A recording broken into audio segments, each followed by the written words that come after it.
नमस्कार। प्रारंभ पर आप सभी का स्वागत है। मैं अवनीश। आइए इसी के साथ स्वागत कर लेते हैं आदरणीय सतीश चंद्र मिश्रा सर का। सर, बहुत-बहुत स्वागत है आपका। नमस्कार। अवनीश जी नमस्कार, दर्शकों को भी नमस्कार।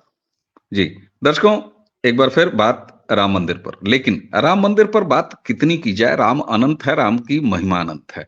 कण-कण में विराजने वाले है राम, पर कितनी भी बात की जाए वो कम है और लगातार बातचीत होगी। सर, 22 जनवरी को श्री राम लला विराजमान अपने जन्म स्थान के मंदिर में विराज जाएंगे। इससे पहले कल प्रधानमंत्री मोदी ने बहुत सारी विकास योजनाओं का उद्घाटन किया अयोध्या में और वाकई अयोध्या अपने पुरातन वैभव और सनातन के वैभव को प्राप्त कर रही है, ऐसे कहने में कोई संशय नहीं है। लेकिन सर, 2024 का चुनाव जब बिल्कुल सामने खड़ा है, ऐसे में इस देश का विपक्ष, क्या इंडिया अलायंस, क्या उसके घटक दल या ऐसे सभी पार्टियां जो कम से कम एनडीए और भाजपा के साथ नहीं हैं, वो चुनाव का नैरेटिव जहां सेट कर रही हैं, वो ऐसा लग रहा है सर कि मर्यादा पुरुषोत्तम भगवान राम के खिलाफ उनको चुनाव लड़ना है, न कि भाजपा और न कि नरेंद्र मोदी के। तो सर, क्या ये कहना कि वाकई इस देश का विपक्ष इतना स्तरहीन हो चुका है कि वो मोदी से टकराने की बजाय चुनाव में राम से ही लड़ने जा रहा है? नहीं अवनीश जी, आप बिल्कुल सही कह रहे हैं, लेकिन आप बिल्कुल अंत का जिक्र कर रहे हैं। ये ऐसा आज नहीं है, ये ऐसा आज नहीं है। ये कहानी शुरू हो गई थी आज 33 साल पहले। आप गौर करिए, जिस समय मुलायम सिंह यादव ने गोली चलवाई थी, तो किसके लिए चलवाई थी? भगवान राम के ही खिलाफ गोली चली थी। वो पहली गोली जो चली थी 30 अक्टूबर, उसके बाद 2 नवंबर 1990 को, तो भगवान राम के ही खिलाफ ये खड़े हुए थे। और उस समय के जरा बयान याद करिए आप, मुलायम सिंह के हो चाहे लालू यादव के हो, बड़े अपमानजनक बयान थे उनके भगवान राम के प्रति। और ये 90 में इन्होंने ये गोली चलवाई। उसके बाद 93 का इलेक्शन तो हमने आपने देखा है, जब जो उत्तर प्रदेश में हुआ था, तो वहां पर तो सीधे सीधे चुनौती इन्होंने भगवान राम को ही दी थी। जो इनका नारा चला था कि मिले मुलायम काशी राम, हवा में उड़ गए जय श्री राम, उसमें ना अटल थे, ना आडवाणी थे, ना भाजपा थी, ना आरएसएस था। उस नारे का केंद्र में तो भगवान राम ही थे। और सीधे सीधे चुनौती इन अहंकारियों ने यही दी थी कि हवा में उड़ गए जय श्री राम। तो ये जो आप कह रहे हैं, ये युद्ध आज का नहीं है, ये अब तो ये निर्णायक क्षण पे आ गया। निर्णायक निर्णय भी हो चुका है। अब ये एक तरह से मरी जी आ रहे हैं। इन्होंने भगवान राम के खिलाफ तो पहला हल्ला बोल दिया था 90 के दशक में। 30 अक्टूबर 1990 वो एक बहुत बड़ा इतिहास है, और वो इतिहास में हमेशा काले धब्बे की तरह दर्ज होगा इन लोगों के नाम पे। लेकिन उसके बाद वहां पर भी, वहां तक भी चलिए एक बहाना था इनके पास कि ये भीड़ जो है अनुशासनहीन हो गई थी, या कुछ ऐसा करना पड़ा कि मजबूरी में गोली चलानी पड़ी, जो मुलायम सिंह अपने मरते दम तक सफाई देते रहे। लेकिन 1993 में तो ना कोई भीड़ थी, ना कोई बवाल था, ना कोई बलवा था। ये नारा देने के लिए क्यों मजबूर हुए थे? ये नारा कोई उसमें इनको कोई लठ तो लेके इनके ऊपर खड़ा नहीं था कि मिले मुलायम काशी राम, हवा में उड़ गए जय श्री राम। ये सीधे सीधे नारा था। इसमें कहीं कोई ना पार्टी थी, ना कोई नेता था। तो इन्होंने तो भगवान राम के खिलाफ अपना शंखनाद 1993 में बिगुल फूंक दिया था। और उसके अलावा ये उत्तर प्रदेश की बात कर रहा हूं। और याद करिए कि 1993 में ही कांग्रेस ने कैसा कुकर्म किया था कि कांग्रेस ने वो शबनम हाशमी को भेजा था अयोध्या। उसने आके यहाँ एक प्रदर्शनी लगाई थी कि भगवान राम और सीता तो पति पत्नी थे ही नहीं, वो तो भाई बहन थे। और ये मैं इसलिए कह रहा हूँ, कांग्रेस का नाम ले रहा हूँ, क्योंकि शबनम हाशमी जो यहाँ पे अपने सहमत नाम के एनजीओ से प्रदर्शनी लगाने आई थी अयोध्या के अंदर, ये पाप वो कर रही थी, सरयू किनारे उसने प्रदर्शनी लगाई थी। उसको पैसा उस जमाने में, दर्शक जरा गौर करें, आज से 30 साल पहले 1993 1993 में उसको 3 लाख रुपए मानव संसाधन विकास मंत्रालय ने दिए थे ये प्रदर्शनी लगाने के लिए। और उसमें अर्जुन सिंह उस समय मानव संसाधन विकास मंत्री था। तो भगवान राम के खिलाफ तो मोर्चा इन्होंने आज से 30 साल पहले खोला था अवनीश जी। और अब तो स्थिति बड़ी दूसरी हो गई। अब तो ये निपट चुके हैं कायदे से। इनके जो आप कह रहे हैं कि उस युद्ध के इस युद्ध में इनके पराजय की औपचारिक घोषणा होनी है 2024 में। अन्यथा इनको धूल तो चटा दी थी 2014 में ही। इनको धूल तो 2014 में ही चटा दी गई थी। और वो जो मैंने 1990 93 से शुरू किया कि इन्होंने कैसे भगवान राम के खिलाफ युद्ध की घोषणा कर दी थी, खुलेआम ये घोषणा की थी। उसके बाद के बड़े कालखंड है कि किस तरह से उन्होंने कोर्ट में जाके भगवान राम के अस्तित्व को ही नकार दिया। वो सीधे सीधे भगवान राम को चुनौती थी। उसमें कोई अटल नहीं थे, कोई अडवाणी नहीं थे, कोई मोदी नहीं थे, कोई राजनाथ सिंह नहीं थे, कोई योगी आदित्यनाथ नहीं थे। वहां तो अदालत में जाके सीधे मामला भगवान राम का था, और सुप्रीम कोर्ट में इन्होंने कहा कि भगवान राम है ही नहीं, तो काल्पनिक है, गप है, और ये हिंदू, पूरा हिंदू समाज जो है मतलब किसी गप की, किसी अफवाह के पीछे पागल है, इनका सीधे सीधे कहने का मंतव्य ये था। तो ये युद्ध जो शुरू हुआ था 90 में, हालांकि 500 साल का इतिहास है, लेकिन मैं उस सबको अभी किनारे करता हूँ, क्योंकि हम लोग का एक तो प्रोग्राम भी छोटा है, दूसरे ये जो मेन युद्ध जिसका आप जिक्र कर रहे हैं, जो आज इस मोड़ पे आके खड़ा हो गया है, इसकी शुरुआत आज से 30 साल पहले मैं मानता हूँ, 30-33 साल मान लीजिए, अगर आप 90 से भी जोड़ते हैं, तो अब जाकर इनका अंत जो है वो निकट, मतलब अंत तो क्या कहूंगा, अंतिम सांसें वेंटिलेटर पे हैं, और 2024 में वो वेंटिलेटर भी इनसे हटा लिया जाएगा, आपकी ये इनकी स्थिति हो चुकी है।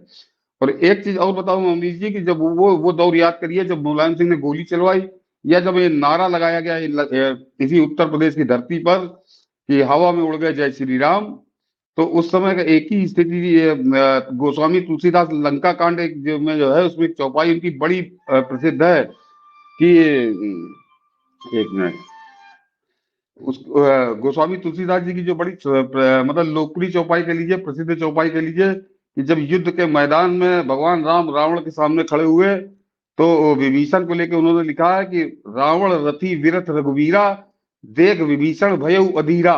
तो वो है कि रावण रथ पे था, भगवान राम जमीन पे थे, और विभीषण अधीर हो गया था कि कैसे युद्ध होगा। तो उस समय हिंदू समाज की कह लीजिए, या इस देश की जनता की बात कह लीजिए, देश के बहुसंख्यक समाज की स्थिति वो उसी चौपाई को चरितार्थ कर रही थी, कि लग रहा था कि ये तो सब सत्ताधारी है, इनके पास ताकत है, सर पुलिस है, सेना है, सब कुछ है, पूरे कब्जा था इनका पूरी व्यवस्था के ऊपर।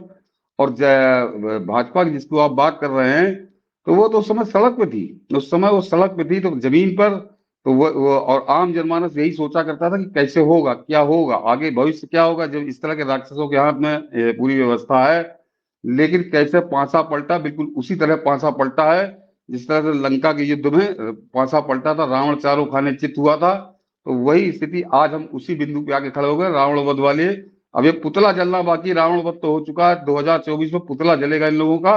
और वो जो तुलसीदास जी लिख गए अपने रामायण, वो पूरी तरह चरितार्थ होगी इस हिंदुस्तान में। बिल्कुल सर। और आपने जिस तरीके से 90 के दशक से लेके और तारीख वो अक्टूबर की, वो याद करते ही कम से कम रोआ कांप सा जाता है। और सच बताए तो पीढ़ियां गुजर गईं और इतने सालों का संघर्ष आज चरितार्थ हो रहा है।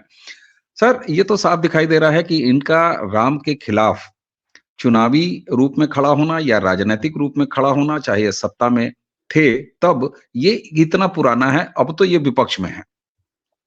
सर, इसी बीच में राहुल गांधी की एक सो कॉल्ड न्याय यात्रा प्लान हुई है। आप जरा संयोग देखिए कि 14 जनवरी मकर संक्रांति, जब रामलला विराजमान जो 22 तारीख को उनके प्राण प्रतिष्ठा होगी, तो ये पूरा पूजन 14 जनवरी से शुरू हो जाने वाला है औपचारिक रूप से। और सो कॉल्ड राहुल गांधी की अ, अन्याय यात्रा जो भी है, मैं उसको अन्याय बार-बार बोल दे रहा हूँ, वो मणिपुर से शुरू हो रही है। मजे की बात ये है सर, मणिपुर से शुरू हो रही है, लेकिन पूर्वोत्तर का बिल्कुल जो कोना है, जहां उगता हुआ सूर्य जिस प्रदेश को कहते हैं अरुणाचल, अरुणाचल को वो छोड़ रहे हैं। एक तरफ चीन से इनका समझौता, और अरुणाचल को जिसको कि चीन अपना हिस्सा बनाता है। बहरहाल, वहां से अगर यात्रा आप देखिए तो लगभग ज्यादातर वो राज्य शामिल हैं जहां भारतीय जनता पार्टी की सरकार है, जिन राज्यों में, वहां से ये गुजर रहे हैं। ठीक कैलेंडर भी आप देखें तो 14 जनवरी से इनकी यात्रा शुरू हो रही है। सर, आप तो अनुभव के विराट व्यक्तित्व हैं। मैं सिर्फ इतना पूछ रहा हूं, किसके साथ अन्याय हुआ है? अगर रामलला विराज रहे हैं, तो आखिर ये न्याय किसके लिए मांग रहे हैं? ये किस पर टारगेट कर रहे हैं और किसको अपने साथ लेके सड़क पर उतर रहे हैं? हिंदू सनातन धर्म के खिलाफ, जबकि सारी भावनाएं सनातन के लोगों की, सनातन धर्मियों की अपने प्रभु राम की तरफ रहेंगी। तो इनके साथ भीड़ चल कौन सी रही होगी? आखिर अयोध्या में अगर मंदिर बन रहा है तो अन्याय किसके साथ हुआ? क्या उस अन्याय को ये रिप्रेजेंट कर रहे हैं? कुल मिला के मुस्लिम तुष्टिकरण और ध्रुवीकरण की राजनीति करना चाह रहे हैं, और ये भी खतरा है कि कहीं आतंक ना हो जाए, कहीं कोई आतंकी घटना ना हो जाए, कहीं कोई हिंसा ना हो जाए। राहुल गांधी की सर तैयारी क्या है? नहीं नहीं, जो आपने आखिरी आखिरी बात कही अपने सवाल के में, वही इनकी तैयारी है। देखिए, जो आपने कहा ना कि ये मोर्चा खोला था, तो ये तीनों मोर्चे पे लड़ चुके हैं, ये तीनों मोर्चे पे भगवान राम से लड़ चुके हैं। मैं बता दे रहा हूँ, पहला मोर्चा इन्होंने प्रशासनिक खोला जब मुलायम सिंह ने गोली चलवाई, तो प्रशासन की ताकत की बदौलत उन्होंने गोली चलवाई। उसके बाद दूसरा मोर्चा इन्होंने राजनीतिक खोला, जब जिसका मैंने अभी जिक्र किया कि हवा में उड़ गए जय श्री राम, तो इन्होंने राजनीतिक मोर्चा खोला। तीसरा मोर्चा इन्होंने वैधानिक खोला, कानून का, जब इन्होंने सुप्रीम कोर्ट में जाके हलफनामा दिया कि भगवान राम है ही नहीं। तो ये प्रशासनिक, राजनीतिक और वैधानिक, ये तीन मोर्चों पे तो ये लड़ चुके हैं। हमारे यहाँ आज के सभ्य समाज में चार ही व्यवस्था है, तो कार्यपालिका, विधायिका और न्यायपालिका। तो उन तीनों जगह तो ये लड़ चुके हैं। चौथा खंबा जो है वो बिका हुआ था, वो आप अच्छे से जानते हैं, उसका इस समय डिस्कस, उस पर बहस करना बेकार है। कैसे मीडिया, एक पूरा मीडिया का एक बहुत बड़ा वर्ग जो था वो लगा हुआ था उस भगवान राम के अस्तित्व को नकारने में या मंदिर को नकारने में। तो अब ये चारों मोर्चे पे, क्योंकि चारों खाने चित्त हो चुके, तो अब चौथा रास्ता बचता है जो हमारी लोकतांत्रिक व्यवस्था में जिसकी कोई जगह नहीं है, कि आतंक, अराजकता फैलाना, समाज में विद्वेष की आग जलाना, समाज में विभाजन की आग जलाना। और उसके तहत वो आदमी शुरू हो रहा मणिपुर से, जो मणिपुर 3 4 5 महीने तक लगातार जला, वहां जाति हिंसा की आग में जला या एक साजिशी हिंसा की आग में जला, उसको किसी तरह कंट्रोल किया गया है। तो ये दोबारा वहां पहुंचा है कि मणिपुर से हम न्याय यात्रा शुरू करेंगे। तो ये वहां से आग लगाने की इसकी एक शुरुआत करने जा रहे हैं। तो अब ये केंद्र सरकार की बहुत बड़ी जिम्मेदारी हो जाती है कि इस आदमी पर बड़ी कठोर निगाह रखे और कठोर कार्रवाई के लिए भी खुद को तैयार करे। ये बहुत इसका लिहाज हो गया, ये बहुत लिहाज हो गया।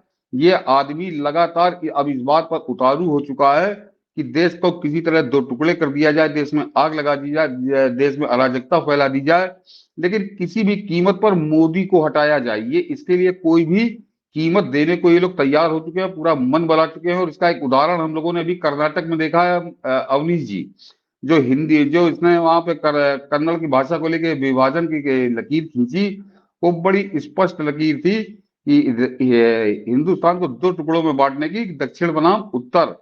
पहले इसने वायनाड से वो जहर शुरू किया था, तो ये इसका जो लक्ष्य है वो बिल्कुल सही आपका टारगेट है कि ये आदमी अब अन्याय के नाम पर अन्याय फैलाने के लिए, अन्याय की आग जलाने के लिए पूरे देश में निकल रहा है। ये मणिपुर से मुंबई, और जो आपने कहा कि किसके लिए, तो किसके लिए, तो ये तो जब इसने कहा कि मणिपुर से शुरू करेंगे, जब ये पूर्वोत्तर की बात करता है, तो पूर्वोत्तर में तो सबसे पहले अरुणाचल है। अरुणाचल से क्यों नहीं शुरू कर रहा? और अरुणाचल का एक इतिहास आपको और बता दूं कि एक बार मनमोहन सिंह जब चले गए थे प्रधानमंत्री के रूप में, तो वहां से चीन ने बड़ी कड़ी फटकार लगाई थी कांग्रेस की सरकार को, यूपीए की सरकार को, कि तुम कैसे चले गए, वो तो विवादित जगह है, वो हमारी जगह है।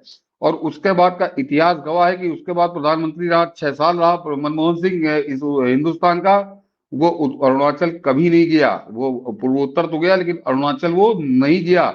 और ना कांग्रेस का कोई बड़ा लीडर गया, ना सोनिया गांधी गई, ना राहुल गांधी गया, ना प्रियंका गांधी गई। तो अब ये कैसे चला जाता? इसके मेन आका तो चीन के बैठे, जो अब जिसका अभी आपने जिक्र किया कि जो समझौता करके आया था 2008 में। तो ये देश के दुश्मनों का एक तरह से उनका गाइड कह लीजिए, फ्रेंड, फिलासफर गाइड जिसे कहना चाहिए, वो आदमी, उसकी भूमिका ये आदमी निभा रहा है। और याद करिए, अभी जिस समय ये यूक्रेन का युद्ध छिड़ा था, उस समय इसने बड़ा एक तरह से सांकेतिक रूप से बिल्कुल खुला ऑफर दिया था चीन को कि अगर रूस यूक्रेन में कर रहा है तो तुम भी आ जाओ, अरुणाचल में हमला कर दो। इसने बाकायदे बयान दिया था कि जो रूस अगर यूक्रेन में कर रहा है, भारत विरोध नहीं कर रहा है, तो फिर कल को तो चीन भी यही काम अरुणाचल के लिए कर सकता है। ये इसने, ये जो जो बात चीन नहीं बोल रहा था, वो बात इसने बोल दी थी। तो ये तो इस आदमी के लिए कोई बहुत ज्यादा छानबीन करने की, खोजबीन करने की आवश्यकता ही नहीं है। ये पूरी तरह से देश विरोध पर उतारू है, ये देश विरोध पर उतारू हो चुका है। बिल्कुल सर, और वो तो बात बिल्कुल साफ साफ दिखाई दे रही है। अच्छा सर, सनातन के विनाश की बात जो साउथ से चली है, अलग अलग, हालांकि वो सारे के सारे समाहित होते हैं, जैसे कहते हैं ना कि जितने गंदे नाले हैं वो किसी एक नापदान और बड़े सीवेज में आके इकट्ठे होते हैं, जिसमें कोई सीवेज ट्रीटमेंट प्लांट नहीं लगा हुआ है। तो देखा जाए तो जितने भी सनातन के खिलाफ जहर उगलने वाले हैं, उन तमाम का समाहन अगर होता है कहीं जाके, तो वो इंडिया अलायंस यानी कांग्रेस के दरवाजे पे हो जाता है, कांग्रेस के नेतृत्व में हो जाता है। सर, साउथ कभी भी या वहां के नेता इस तरीके से जहर नहीं बोते थे सनातन के खिलाफ। काम वहां पर खूब हुआ है सनातन के विरोध में, बहुत सारे मूवमेंट हुए हैं, हिंदी विरोध हुआ है, हिंदू विरोध हुआ है, सब हुआ है, भाषाई से लेके पहनावे तक सब कुछ विरोध हुआ है। लेकिन ये आमतौर पर देखा जाता रहा है, अनुभव किया जाता रहा है सर, कि साउथ के लीडर्स जो है ना इतने आ, आक्रामक नहीं होते थे बोलचाल में। लेकिन अब जिस तरीके से चाहे वो स्टालिन हो, स्टालिन का बेटा हो, और अभी आपने इसका डी राजा का देखा, इसका देखा, तो ये सारी चीजें जो साउथ से शुरू हो रही हैं, तो क्या ये समझा जाए कि सनातन एक बार राजनैतिक रूप से मजबूत हो रहा है साउथ में, जिसका ये प्रतिक्रिया है जो साउथ के नेताओं से अब भाषाई अभद्रता के रूप में आ रही है, खासतौर से सनातन के खिलाफ? नहीं नहीं अवनीश जी, मैं थोड़ा इतिहास बता दूं कि ये साउथ ये सनातन के खिलाफ कभी नहीं था, कभी नहीं था। और सनातन विरोध की राजनीति भी कभी नहीं फली फूली, कभी उसको ताकत नहीं मिली। ये इतिहास बताता है। देखिए चाहे आंध्र प्रदेश उठा लीजिए तो एनटी रामाराव की जो भी छवि थी वो केवल इसीलिए थी क्योंकि वो माइथोलॉजिकल कैरेक्टर में फिल्मों में वो हमेशा माइथोलॉजिकल कैरेक्टर ही होते थे, देवी देवता साधु संत बनते थे, इसी में उनकी लोकप्रियता चरम पे थी। और एनटी रामाराव को कोई मतलब जब तक जीवित रहे कोई हरा नहीं पाया। उस आदमी का एक अलग ऑरा था। उससे पहले आ जाइए, जब कांग्रेस की राजनीति में भी बात करिए तो मैं आंध्र प्रदेश जो सबसे बड़ा प्रदेश था दक्षिण का, मैं वहां से बात कर रहा हूँ। तो पीवी नरसिंहा राव वहां के मुख्यमंत्री रहे। तो वो सब सनातन प्रेमी है, सनातन के प्रति जिनकी आस्था थी वो लोग वहां पे नेता थे और वही वहां पे राज करते थे। तमिलनाडु के जो केवल एक राज्य ऐसा है तमिलनाडु जिसको आप अपवाद स्वरूप कह सकते हैं। मैं अपवाद इसलिए कह रहा हूं कि घोर कट्टर कम्युनिस्ट हैं केरल में, लेकिन वो कभी सनातन विरोध के वहां के मुख्यमंत्री के या इस तरह का कोई आप बयान नहीं, बयानबाजी करते हुए नहीं सुनेंगे। अभी जब इस तरह से दंगई का दौर शुरू हो गया है उसके बाद भी वो बड़ा संयमी तो बड़ा संभाल के बयानबाजी कर रहा है विजयन। और ये सीताराम येचुरी इनकी कोई औकात नहीं है उसके आगे। ये तो राजनीतिक रूप से भिखारी हो चुके हैं। तमिलनाडु एक अपवाद था जहां पे सनातन विरोध की राजनीति ने जन्म लिया एक तरह से। पेरियार, पेरियार के बाद वो अन्नादुरई, और अन्नादुरई का चेला ये करुणानिधि। लेकिन इनको भी इनका एक 10-15 साल का कालखंड है उस शुरुआत के दौर का कोई और पार्टी का जन्म नहीं था। और 73-70 का दशक जब शुरू हुआ तो एमजी रामचंद्रन जैसे ही अलग हुए, तो याद करिए मेरे ख्याल से 72 या 73 में नई पार्टी बनाई और इस करुणानिधि को उन्होंने धूल चटा दी। और करुणा एमजी रामचंद्रन ने लगातार तमिलनाडु पे राज किया। उनकी भी लोकप्रियता का सबसे बड़ा कारण यही था कि वो फिल्मों में जो रोल करते थे तो वो माइथोलॉजिकल कैरेक्टर और धार्मिक धार्मिक फिल्में होती थी, उनमें देवी देवता ये सब रोल वो किया करते थे, वही उनकी लोकप्रियता कारण था। और उनके मरते दम तक ये करुणानिधि कभी सत्ता में नहीं आया, ये विरोध की राजनीति करता रहा। तो सनातन प्रेमी जनता तो तमिलनाडु की भी थी। जब करुण इनका एमजी रामचंद्रन का देहांत हुआ तो उसके बाद जयललिता, तो जयललिता ने लगातार 2 बार इसको हराया। तो ऐसा नहीं कि तमिलनाडु कोई पूरा वहां पे सनातन विरोधी है या सनातन विरोध के लोग वहां पे रहते हैं। ये ऐसी एक छवि गढ़ दी गई। और इस समय क्योंकि जयललिता जैसा कोई वहां नेता नहीं है तो ये बेलगाम हो रहे इनको लग रहा है कि वहां पे कोई विपक्ष है नहीं, लेकिन भाजपा ने वहां पे अन्नामलाई खड़ा किया है। और आने वाले चुनाव में उसके परिणाम आपको देखने को आएंगे। अगर अगर और सबसे बड़ा उदाहरण एक और दे दूं जो आम राजनीति से हटकर है, राजनीति में भी शामिल है, उसको कह लीजिए औपचारिक रूप से नहीं, कि अगर सनातन विरोधी वहां की संस्कृति होती तमिलनाडु की, तो रजनीकांत जो हम लोग जो अमिताभ बच्चन को महानायक कहते थे, महानायक तो वास्तव में रजनीकांत है। जिस हिसाब से उस आदमी का इस उम्र में भी उसकी फिल्मों में जैसे दीवानगी उमड़ती है, कोई नई फिल्म आती है तो। और रजनीकांत अपने आप का सनातन संस्कृति के प्रति अपने झुकाव को, अपनी श्रद्धा को, अपनी आस्था को कभी छुपाते नहीं, ये खुलकर प्रदर्शित करते हैं। तो ये रजनीकांत एक उदाहरण है कि तमिलनाडु का जो आम आदमी है या वहां की आम जनता है उसका सनातन के प्रति कतई कोई बैर नहीं है, वैमनस्य नहीं है। और हजारों साल प्राचीन भव्य मंदिर तो वहीं पर है, हमारे उत्तर प्रदेश में कहा। यहाँ तो जो थी वो डकैतों ने तोड़ दी है, काशी और अयोध्या और मथुरा में। लेकिन दक्षिण में आज भी वो मंदिर खड़े हैं। तो ऐसा कुछ नहीं है, ये जानबूझ के खैराती यहाँ की मीडिया वो एक हवा बनाती है। और वो अब की मैंने कहा ना कि भाजपा को दशकों बाद या समझिए पहली बार एक अच्छा चेहरा मिला है वहां पर। और उसके परिणाम 2024 में मिलेंगे, क्योंकि ये मानने को मैं कतई तैयार नहीं हूं कि दक्षिण सनातन विरोधी है। इसीलिए ये सनातन की बात अब नहीं कर रहे। अब इन्होंने हिंदी भाषाओं को लेकर विभाजन की रेखा खींचनी शुरू की है। ये अब सनातन पे बात नहीं कर रहे वहां के लोग। तो एक स्टालिन वहां पे है जो जो उल्टा सीधा बोला है, स्टालिन भी नहीं बोला, उसका लड़का बोला है। या खड़गे, तो वो खड़गे तो खैर कांग्रेसी गैंग है, तो उससे तो यही उम्मीद की जा सकती है। इनकी कोई हस्ती नहीं है, और 2024 में सब निपटेंगे अवनीश जी। बिल्कुल सर। और एक चीज आपने जो क्लियर की, मैंने जानबूझ के ये सवाल पूछा कि जिस तरीके से एक छवि बनाई जा रही है साउथ की, तो ये बात आपने बिल्कुल सामने रख ही दिया कि सबसे ज्यादा अगर सनातन धर्म की विराटता, चाहे वो मंदिरों में कहें, चाहे वो दैनिक दिनचर्या में कहें, चाहे पहनावे में कहें, जिसको मतलब सांस्कृतिक रूप से भी अगर सबसे ज्यादा अलाइव है, सबसे ज्यादा मजबूत है, सबसे ज्यादा प्रैक्टिकल इस समय अडॉप्ट करके अगर अपने निजी जीवन में जी जाती है, तो वो दक्षिण भारत ही है। क्या सर ये सोहबत का असर है? और चलते-चलते एक सवाल आपसे पूछूंगा, क्या चाहती है कांग्रेस?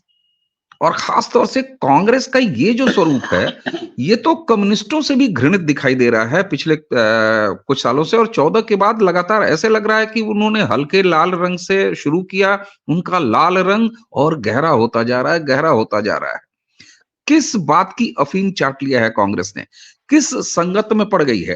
हालांकि संगत कांग्रेस की खुद अपनी कैसी रही है, ये सर आपसे बेहतर कौन जानता है। लेकिन कांग्रेस क्या अब सीधे सीधे हिंदू विरोध की ठान बैठी है और उसी लाइन पर जा रही है? नहीं अवनीश जी, इसमें थोड़ा सुधार मैं करना चाहूंगा कि कांग्रेस नहीं। तो अगर आप सनातन से धर्म के विरोध की बात करिए, तो कांग्रेस को मैं कतई, मैं कांग्रेस समग्र बात कर रहा हूँ 1947 के बाद से। तो जब तक इंदिरा गांधी जिंदा थी, कांग्रेस के आप करप्शन की बात कर लीजिए और दुनिया भर की बात करिए, मुस्लिम तुष्टीकरण भी कर लेती थी, लेकिन वो सनातन विरोधी कतई नहीं थी। और खासकर उसके नेता, इसका एक बहुत बढ़िया उदाहरण दे दूं आपके दर्शकों को, कि हमारे यहाँ चीफ सेक्रेटरी हुए प्रशांत कुमार मिश्रा, उत्तर प्रदेश के। और उन्होंने रिटायर होने के बाद अपनी एक आत्मकथा लिखी है, उन्होंने किताब लिखी है। उस किताब में उन्होंने एक प्रसंग का जिक्र किया है। उस वो प्रसंग अपने आप में सब कुछ कह देता है। उन्होंने कहा कि सन 80 का चुनाव हो गया था लोकसभा का, और मैं मिर्जापुर का डीएम था, और मेरे पास अचानक ये खबर आई कि मैडम आएंगी दर्शन करने। और सबसे खास बात उन्होंने कहा कि इस दौरे को बिल्कुल गुप्त रखना है, किसी को इसकी जानकारी ना हो। तो वो कहे, मैं इतना मजबूर हो गया कि मैंने अपनी पत्नी को बुलाकर वो सर्किट हाउस का वो कमरा ठीक ठाक कराया, ताकि जिसमें इंदिरा गांधी को रुकना था, ताकि किसी को बाहर पता ना चले। और कहे मैडम आई शाम को। और उसके बाद उन्होंने कहा कि मुझे विंध्याचल दर्शन करने जाना देवी जी के। और कह रात में मैं 8-9 बजे लेकर उनको गया, और उन्होंने कहा कि अब तुम जाओ, और बुला लिया जाएगा। और वो कहे वो अंदर मंदिर के अंदर करीब करीब 3-4 घंटे उन्होंने अकेली वो रही पुजारी के साथ, पूजा की। और उसके बाद बिल्कुल जब भोर होने लगी, तब वो निकली वहां से। और जब सर्किट हाउस में लौटी, तो उन्होंने कहा कि मुझको मठरी और जलेबी खानी है, जो उन्होंने अपना वो एक संस्मरण लिखा है। और सबसे खास बात यह है अवनीश जी कि वो घटनाक्रम जो है, वो 1980 के लोकसभा चुनाव के हो जाने के बाद का है। ऐसा भी नहीं कि कोई चुनावी उससे गई थी। तो ये इंदिरा गांधी की श्रद्धा थी। जो शीर्ष नेतृत्व की मैं बात कर रहा हूँ, उसकी आस्था थी। वो इन माँ बेटों की तरह सनातन विरोधी तो कतई नहीं था। इंदिरा गांधी अपने गले में जो माला पहनती थी, माँ आनंदमयी की दी हुई थी। बाबा देवराहा बाबा के यहाँ वो जाती थी। तो ऐसा नहीं है कि जो चरित्र अब कांग्रेस का नजर आ रहा है, ये इंदिरा गांधी की हत्या के बाद, और राजीव गांधी के बाद जब सोनिया के हाथ में सत्ता आई है इस कांग्रेस की, उसके बाद कांग्रेस ने हिंदू विरोधी, सनातन विरोधी, जो भी नाम आप लीजिए, वो खुलकर तांडव कांग्रेस का शुरू हुआ। और कांग्रेस पूरी तरह से कम्युनिस्ट, जो आपने कहा, कम्युनिस्टों को उसने बहुत पीछे छोड़ दिया, बहुत पीछे छोड़ दिया।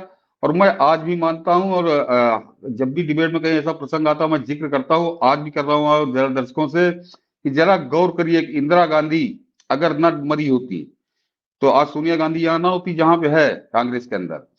संजय गांधी अगर देहांत ना हुआ होता, तो ये यहाँ ना होती। राजीव गांधी का अगर देहांत ना हुआ होता, तो ये यहाँ ना होती जहां सोनिया गांधी है। और तीनों तीनों मौतें जो है हत्या है। संजय गांधी की मौत भी आज भी बहस का विषय है कि हत्या थी या दुर्घटना थी। तो उसको हत्या एक बहुत बड़ा तबका उसको हत्या ही मानता है। तो ये संयोग नहीं हो सकता कि इन तीन में से अगर एक भी जिंदा होता, तो सोनिया गांधी आज पावर में ना होती। कांग्रेस की बात कर रहा हूं। तो और तीनों की हत्या है, तो ये संयोग नहीं, एक साजिश है। ये संयोग नहीं, एक साजिश है। और उसके बाद उसके हाथ में सत्ता आई, और उसके बाद तो फिर जो तांडव शुरू हुआ सनातन के खिलाफ, हिंदुत्व के खिलाफ, तो उसका कोई लेना देना नहीं। इटली से आई, कैथोलिक क्रिश्चियन है। और अभी 2 ही 3 साल पहले किसी बात पे सलमान खुर्शीद का बयान आया था कि कोई विवाद हो गया था, तो उसने कहा था कि सोनिया गांधी तो प्रैक्टिसिंग कैथोलिक क्रिश्चियन है। आके दुआई दे रहा था मीडिया के सामने सलमान खुर्शीद। तो उस औरत से आप क्या अपेक्षा कर सकते हो? और बेटे भी जो है, इन्होंने वो दौर तो देखे नहीं अपने, एक तरह से दादी का बाप का अपने। जब ये बड़े हुए, जिनकी ग्रूमिंग हुई तो इसी माँ के साय में हुई है, तो इनका कोई लगाव होने का प्रश्न ही नहीं पैदा होता। तो इसलिए आज ये काम है। और आज की तारीख में तो निश्चित तौर पर अगर सनातन के विरोध की या हिंदू धर्म के विरोध की सबसे बड़ी शक्ति विरोध में कोई खड़ी है तो कांग्रेस ही है। वो कम्युनिस्ट कम्युनिस्ट तो खत्म हो गए। बिल्कुल सर। और हालांकि इस देश में राजनीतिक विषाद तो कम्युनिस्टों की कभी रही नहीं, और कम से कम राष्ट्रीय स्तर पर तो कभी नहीं रही। उसी के साथ ये जरूर ऐतिहासिक रूप से सच बात है कि दुनिया में अगर कहीं भी लोकतांत्रिक सरकार कम्युनिस्टों की कहीं चुनी गई तो वो भी भारत में ही चुनी गई, केरल में चुनी गई। लेकिन सर, अब चलते चलते एक जिसको आपको कहते हैं ना कि एक कोट आपसे मैं लेना चाहूंगा, एक अंडरलाइन लेना चाहूंगा। 2024 का चुनाव, उसका रिजल्ट क्या होगा? अब इस पर तो जो विरोधी खेमा है वो, उनके जो गिरोहबंदी वाले जो सो कॉल्ड पाखंडी शुद्धतावादी, उनके जो चिंतक हैं, चाहे यूट्यूबर से हो चाहे स्थापित मीडिया में, वो सारे भी ये मानने लगे हैं कि अब 2024 में खैर कोई उम्मीद है नहीं। लेकिन कांग्रेस हो चाहे बाकी विपक्षी दल हो, क्या आज जो विपक्ष है, ये विपक्ष उससे भी कमजोर ही दिखेगा 2024 के बाद की जो लोकसभा होगी? मैं तो कल्पना नहीं कर पा रहा हूं कि जिस तरह की इनकी हरकतें हैं, ये कुछ बचेंगे भी कि नहीं बचेंगे। लोग बात कर रहे हैं कि एनडीए कितनी सीट ले जाएगी, और 350 ले जाएगी, 375 ले जाएगी, 400 पार चली जाएगी। अरे साहब, मैं तो सर ये जानना चाहता हूं कि ये कुछ बचेंगे कि नहीं बचेंगे? हाँ, आखिर इस देश में विपक्ष नाम की भी कोई चीज बचेगी कि नहीं सर? मैंने यहाँ पे बड़ा प्रासंगिक सवाल कर दिया, और मेरे ख्याल से पहले आदमी है जिसने आज ये सवाल पूछा है। अन्यथा अभी इस पर चर्चा नहीं हो रही, क्योंकि ये अप्रासंगिक हो गए, असामयिक हो चुके हैं। और इसका मैं एक अपने एक घटनाक्रम का जिक्र करके इसका समापन करूंगा। और आप तो उसके साक्षी रहे होंगे अवनीश जी, कि 1996 का लोकसभा चुनाव लखनऊ का याद करिए। अटल जी चुनाव लड़ रहे थे, उनके खिलाफ राज बब्बर चुनाव में उतरे थे। मैं अभी जोड़ूंगा इसको आज के घटनाक्रम से। सर। और याद करिए कि उसमें सहारा ने, सुब्रत राय ने अपनी पूरी ताकत झोंक दी थी, पूरी ताकत झोंक दी थी। 50,000 वर्कर तो लखनऊ में डेरा डाले था। लखनऊ का कोई भी होटल खाली नहीं था, छोटा बड़ा जैसा भी होटल था सारे कमरे बुक थे। और वो 50,000 वर्कर रोज सवेरे निकलता था एंटी अटल का कैंपेन करने। किस तरह से उनके चरित्र हत्या करने का प्रयास हुआ वो सब तो एक अलग मुद्दा है। 50,000 की फौज तो केवल सहारा की मैदान में थी। ये पूरे यूपी का वर्कर यहाँ बुला लिया गया था, और कैंपेन चली। और ऐसा लगने लगा राज बब्बर समाजवादी पार्टी कैंडिडेट, सहारा के डायरेक्टर, ये लगने लगा कि क्या अटल जी चुनाव हार जाएंगे। और उसमें अवनीश जी अंत में ये हुआ कि अटल जी को तक भी ये खबर पहुंची, संभवतः उनके मन में भी संदेह हो गया। तो मैंने यहाँ 5 चुनाव लड़े हैं अटल जी ने लोकसभा के। वो हमेशा 24 घंटे का समय देते थे अपने चुनाव में। एक दिन के लिए वो लखनऊ में मीटिंग करते थे, आके एक ही साथ निपटा देते थे। दूसरा दिन लेकिन उस चुनाव में अटल जी ने 2 दिन दिए, 2 दिन उन्होंने मीटिंगें की लखनऊ में। तो जब अटल जी ने 2 मीटिंगें की तो पूरे लखनऊ में ये लहर दौड़ गई कि लगता है अटल जी चुनाव हार रहे हैं, लगता है अटल जी चुनाव हार रहे हैं। और मुझको अच्छे से याद है अवनीश जी, मेरे रोए खड़े होते हैं कि जब ये खबर चर्चा गर्म हुई कि अटल जी चुनाव हार जाएंगे, तो लखनऊ में फिर वो लोग निकले थे वोट डालने के लिए। वो जनता निकल पड़ी थी कि जिसने कभी वोट नहीं डाला, किसी ने बीमारी की वजह से या कभी एज की वजह से। और जब परिणाम निकला था तो अटल जी को 53% वोट मिला था, 52 या 53% वोट। यानी लखनऊ की जनता ने तय कर दिया था कि अटल जी चुनाव किसी कीमत पे नहीं हारेंगे। ये स्थिति थी। और मेरे ख्याल से 5 चुनाव में सबसे बड़ी विजय अटल जी को 1996 के चुनाव में ही मिली थी। तो ये कमोवेश वही स्थिति है। जरा गौर करिए कि 2014 में जब नरेंद्र मोदी चुनाव लड़ने आए थे, तो उस समय नरेंद्र मोदी की क्या साख थी? वो गुजरात के मुख्यमंत्री ही तो थे। या ये जो इन मीडिया ने गाली बक बक के एक तरह से उनको खलनायक बनाने की कोशिश में इनको नायक बना दिया था। लेकिन ये कल्पना किसी ने नहीं की थी कि 282 सीटें आएंगी, यानी पूर्ण बहुमत आ जाएगा भाजपा का। सब उस समय तक हर आदमी गणित यही कर रहा था कि कम से कम इतनी आ जाएंगी, फिर इसका सपोर्ट हो जाएगा, उसका सपोर्ट आ जाएगा। लेकिन 2014 में हिंदुस्तान निकला। मैं जब लखनऊ से तुलना कर रहा हूँ तो इन लोगों के कुकर्मों से भगवान राम के खिलाफ जो इन्होंने युद्ध शुरू किया था 90-92 से, उसके बाद जाके कोर्ट में हलफनामा दिया था, तो जनता ऊबी बैठी हुई थी। और 2014 में उसको लगा कि अगर अब की भी चूके तो फिर काम खत्म। तो वो जो अनपेक्षित समर्थन मिला था मोदी को उस समय 2014 में, वो कुछ उसी प्रकृति का था। मैंने कहा जैसे लखनऊ में लोग निकल पड़े थे कि अटल जी कैसे हार जाएंगे, तो अटल जी के लिए फिर वो बिना बुलाए जैसे होता है, और सबसे बड़ी जीत हुई थी। तो वही स्थिति इन्होंने पूरे, मैं लखनऊ का उदाहरण दे रहा हूँ, वही स्थिति इन्होंने 2014 में हिंदुस्तान की हो चुकी थी कि अब आर या पार, या तो यहीं से सब खत्म या फिर यहाँ से एक नई शुरुआत होगी। तो ये और कायदे से तो आज हम लोग जिसका जिक्र कर रहे हैं अवनीश जी, ये काम तो 2014 में पब्लिक ने कर दिया था। जिस कांग्रेस की आप बात कर रहे हैं उसकी 44 सीटें थी 543 में से। तो कांग्रेस का तो अंतिम संस्कार तो 2014 में हो चुका, और उससे उबर नहीं पा रही है। अब तो ये है वही बात जो आप कह रहे हैं कि अब तो बहस ये है कि अब की ये 2 अंकों में भी पहुंचेंगे नहीं, ये 24 पे रह जाएंगे, 34 पे रह जाएंगे, 44 से भी कम हो जाएंगे, ये तय है। ये करीब करीब तय हो चुका है। तो अब ये एक शामिल बाजा है। और हिंदुस्तान में क्या, पूरी दुनिया में जब कहीं चुनाव होता है तो कभी किसी पार्टी को 100% वोट नहीं मिलता है, कुछ तो होते ही है अलग। और हिंदुस्तान में तो देखो छोटा कुर्ता बड़ा पजामा वाला वोट बैंक है, ये 20-25% का वो कहीं ना कहीं अपना कर ही देता है। तो वो विरोध में वो भाई 20 से 40 के बीच में ये झूलेंगे। ये बाकी उत्तर प्रदेश में साइकिल दो दो एक सीटें पा जाए तो बड़ी बात है। उत्तर प्रदेश में तो मुझको जो जैसा अभी माहौल लग रहा है, क्योंकि यहाँ तो डबल इंजन की सरकार चुनाव में भी उतरेगी। यहाँ पे मोदी मोदी फैक्टर के साथ साथ योगी फैक्टर है, तो वो 1 और 1 11 हो रहा है। तो 80 में 80 ना हो जाए, तो अगर 80 में 80 हो जाएंगे तो मुझे कोई बड़ा ताजुब नहीं होगा कि ये कैसे हो गया। ये इसके आसार पूरे नजर आ रहे हैं। तो वो जो आप कह रहे हैं वो अभी ये उस बिंदु पे पहुंच चुके हैं कि उससे नीचे ना घट सकते हैं ना उससे आगे बढ़ सकते हैं। अब ये इतनी तो रस्म अदायगी हर चुनाव में होती रहेगी। और मगर ये वास्तव में ये आपने एक अलग एंगल दिया, ये कोई चर्चा ही नहीं कर रहा है कि चर्चा सिर्फ इस बात की हो रही है कि 350 होगी कि 400 होगी, इनकी क्या दुर्दशा होने जा रही है, इसको कोई चर्चा नहीं है। यानी लोगों ने मान लिया कि इनकी दुर्दशा तो तय ही है, देखा जाएगा क्या होता है।